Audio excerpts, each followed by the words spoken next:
Hoje vamos conversar um pouco sobre como deve ser o comportamento do cristão nas relações de trabalho.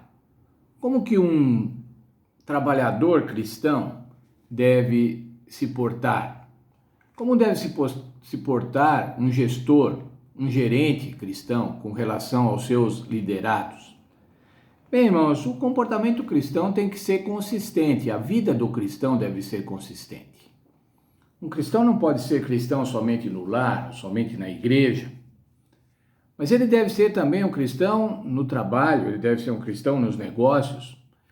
Ser cristão, irmãos, quer dizer ter uma atitude coerente em todos os aspectos da vida, em todo o tempo. Nós não podemos ser cristãos somente no final de semana. No sábado nós nos arrumamos bonitinhos, vamos para a igreja, quando podíamos ir, não é? Agora nem estamos podendo ir. Mas vamos para a igreja e o povo olha e fala assim: veja lá o irmão Alfredo como ele é um bom cristão. Bíblia na mão, uniforme de adventista.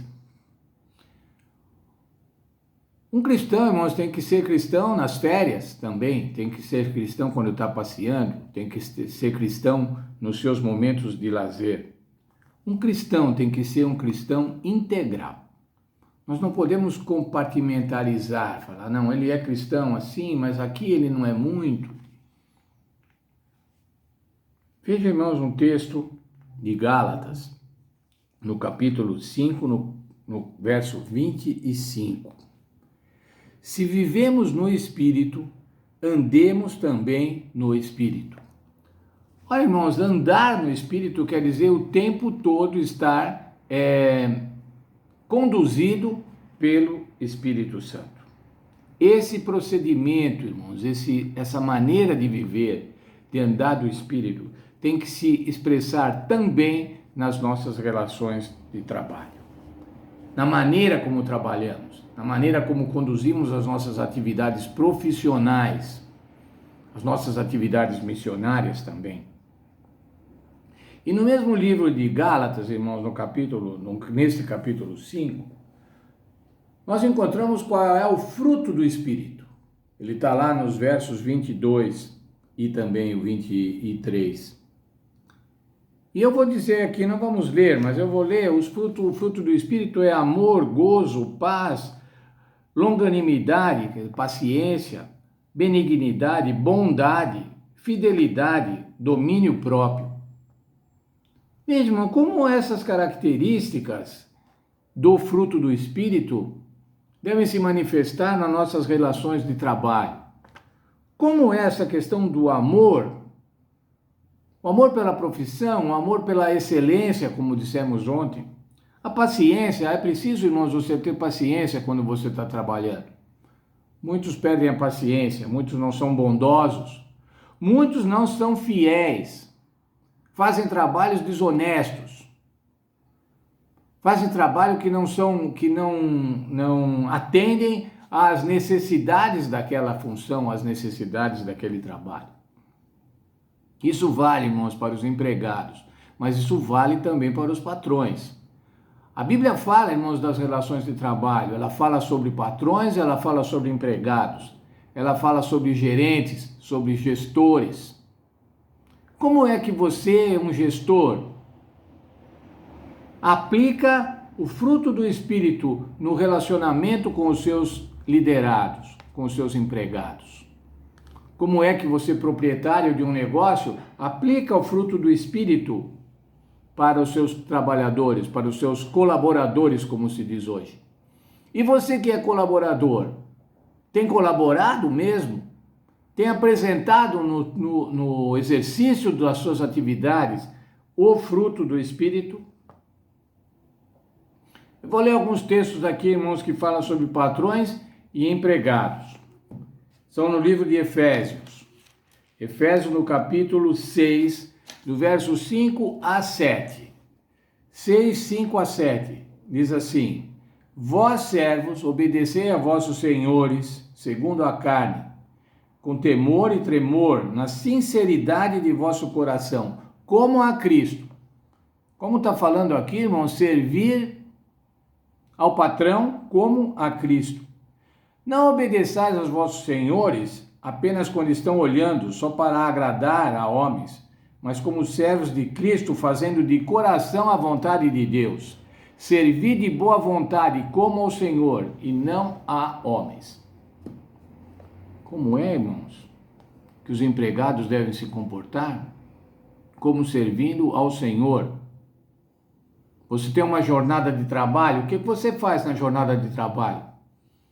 Vou usar um termo, você fica enrolando durante a jornada de trabalho ou você efetivamente trabalha, executa as tarefas que tem que fazer?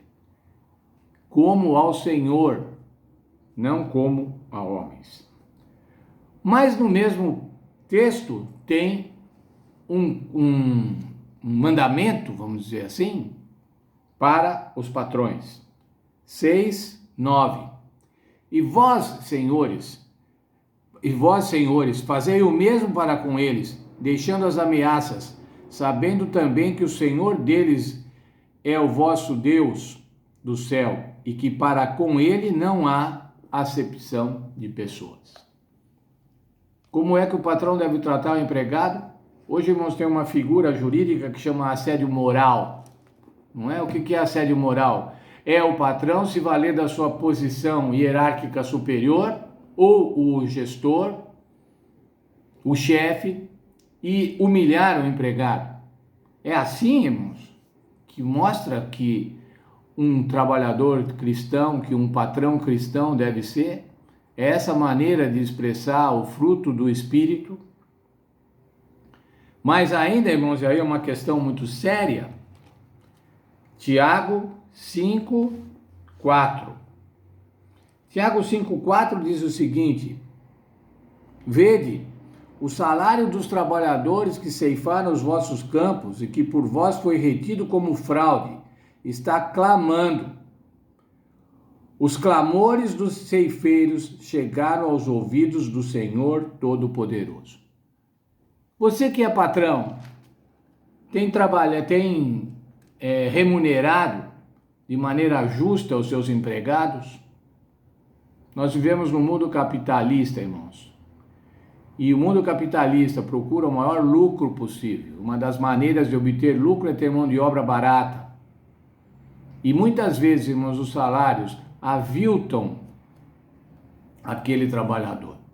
E aqui, no livro de Tiago, ele está falando assim: você que segura o salário, porque eram salários diários, né?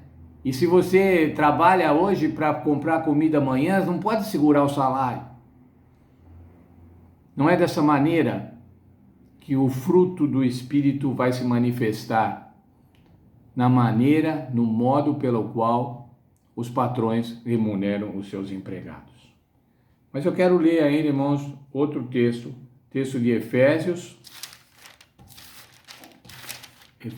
capítulo 6, verso 8.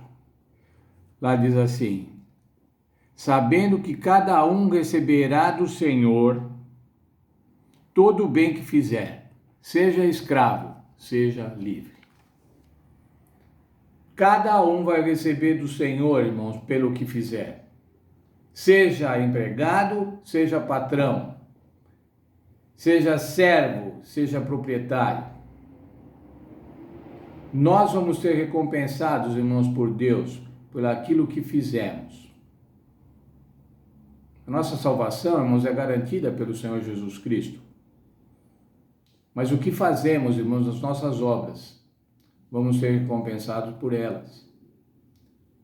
Que Deus abençoe cada um de nós, irmãos, e que a gente possa entender isso nas relações de trabalho. Que a gente possa entender isso no nosso cotidiano. Quando você levanta pela manhã e vai trabalhar, pensar assim: vou trabalhar para Deus, vou trabalhar para o Senhor.